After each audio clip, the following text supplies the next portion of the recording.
ઉત્તર પ્રદેશના અયોધ્યા યાત્રાધામ, જ્યાં રામલલાનું મોટું મંદિર છે. ગયા વર્ષે એનું ઓપનિંગ થયું છે અને 50 લાખની આજુબાજુ લાઇટોની જે ચોરી થઈ છે, આગળના વિડીયોમાં આપણે વાત કરી છે. એ સંબંધે થોડાક સવાલો જે ઉદ્ભવ થયા છે એની વાત કરવામાં આ વિડીયો નેક્સ્ટ વિડીયો કરી રહ્યો છું.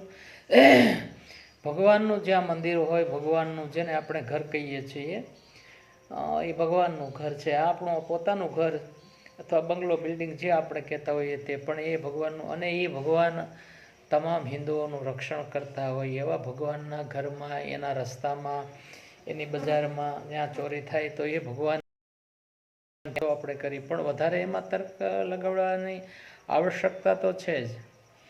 આપણે આસ્થા રાખીએ છીએ, ભરોસો રાખીએ છીએ, વિશ્વાસ રાખીએ છીએ, પણ જ્યારે જ્યારે આવી ઘટનાઓ ઘટે છે ત્યારે આપણને કેમ કશું જ સવાલ થતો નથી, અને માઇન્ડ આપણું ત્યારે ઝીરો ગ્રાઉન્ડ ઉપર કેમ આવી જાય છે, કશું જ કામ કેમ કાંઈ કરતો નથી આપણું માઇન્ડ. આટલી બધી શ્રદ્ધા, આટલી બધી ભાવના, આટલી બધી ખેલસા, એને એક જાતનું આપણે મૂર્ખપણું કહીએ તો પણ કહી શકાય કે હું એક ભૂલ કરું તો તમે મારા સગાઓ, સંબંધીઓ, મિત્રો કે સાથીઓ, તો એ ભૂલ તમે કાયમ માટે પકડી રાખો છો અને એ ભૂલ તમે ધ્યાનમાં રાખી. તો હવે આ ભગવાને ભૂલ કરી એવું નથી કહેતા, પણ ભગવાન એનું પોતાનું રક્ષણ નથી કરી શકતા.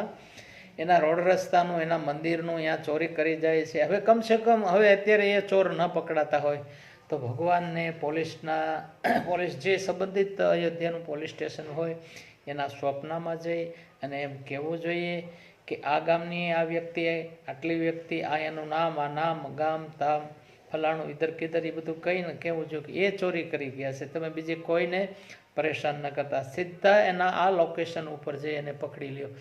એવા જવાબદાર પોલીસ સ્ટેશનના પીઆઈ, પીએસઆઈ, સીપીઆઈ, લાગતા વળગતા અને સુપ્રિન્ટેન્ડન્ટ ઓફ પોલીસ એને સ્વપ્ને જઈ અને કહેવું જોઈએ. એટલે ચોર ગોતવામાં આપણને એટલો તો ફાયદો થાય અને એટલો તો ભગવાનનો ચમત્કાર પરચો ગણાય. એવું કશું જ નથી થતું. થોડા દિવસ પાછળ, છેલ્લા હું એકાદ મહિનાથી જોતો આવું છું, ઉત્તર પ્રદેશના ઉત્તરાખંડની અંદર બદ્રીનાથ ભગવાનનું જે ધામ છે, મંદિર છે, ત્યાં 228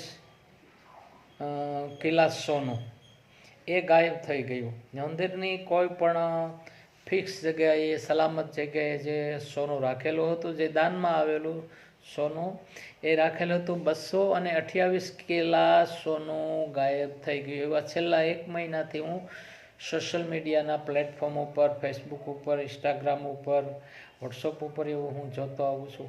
અને ઘણા બધાના અલગ અલગ વ્યક્તિઓના, મહાત્માઓના નિવેદનો સાંભળ્યા. પણ એક નિવેદન મેં સાંભળ્યું એટલે મને એમ થયું કે નાના, સત્ય, હકીકત અને સાચી વાત છે.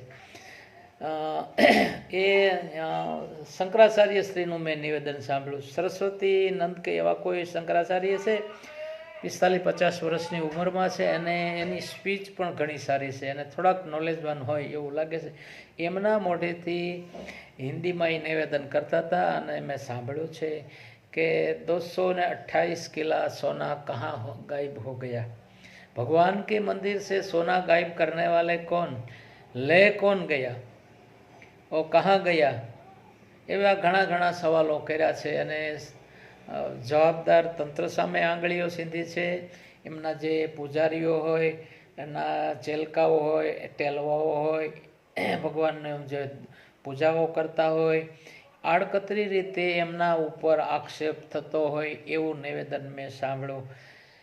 228 કિલા સોનું આજના 65,000 રૂપિયા, 1 તોલાના 10 ગ્રામના 65,000 રૂપિયા.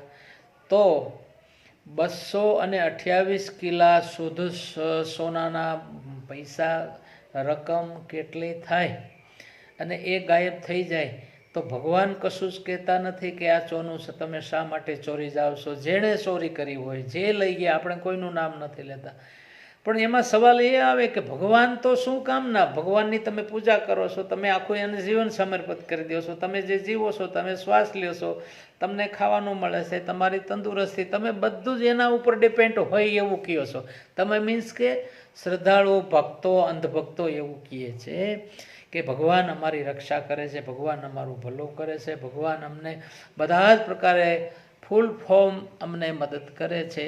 તો ખુદ ભગવાનના મંદિરમાંથી, કેદારનાથના મંદિરમાંથી 228 કિલા સોનું લઈ જનાર કોણ? હવે ભગવાનને ખાલી આપણે એટલું કામ સોંપીએ કે આ પરફેક્ટ રીતે લઈ કોણ ગયું છે? મંદિરનો કોઈ પૂજારી લઈ ગયા છે, કોઈ એના ભક્તો લઈ ગયા છે, કોઈ આ સેવક કામ કરવાવાળા એ લઈ ગયા છે, કોઈ શીપર લઈ ગયા છે, કોઈ પટાવાળા, કોણ લઈ કોણ ગયું છે?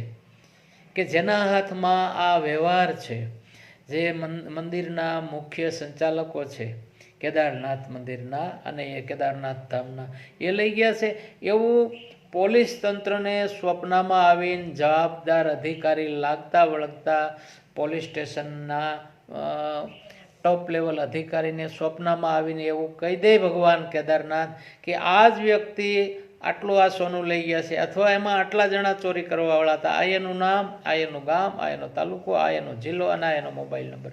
અરે કમસે કમ ખાલી નામ આપી દઈએ તો પણ આપણે એવા ભગવાન માટે આદર છે, તો એવા ભગવાન માટે અમને માન છે, અને એવા ભગવાનને અમે ગોતીએ છીએ. ભારતમાં એવો ભગવાન ક્યાંય એમને મળતો નથી. જે ભગવાનો મળે છે એ પબ્લિકના આધારે રહેતા હોય, પબ્લિકના આધારે એનો ડેવલપ થતો હોય, તેમ છતાં અજ્ઞાની પ્રજા કરે છે પોતે કામ, માનવ કરે છે અને જશ ભગવાનને દે છે, અને છેલ્લે એ હિન્દુનું આસ્થાનું કેન્દ્ર છે એવું કહે છે. એટલે આવી ઘેલસાભરી ભક્તિમાં અમે માનતા નથી. તમે માનતા હો તો મુબારક, અમને વાંધો નથી.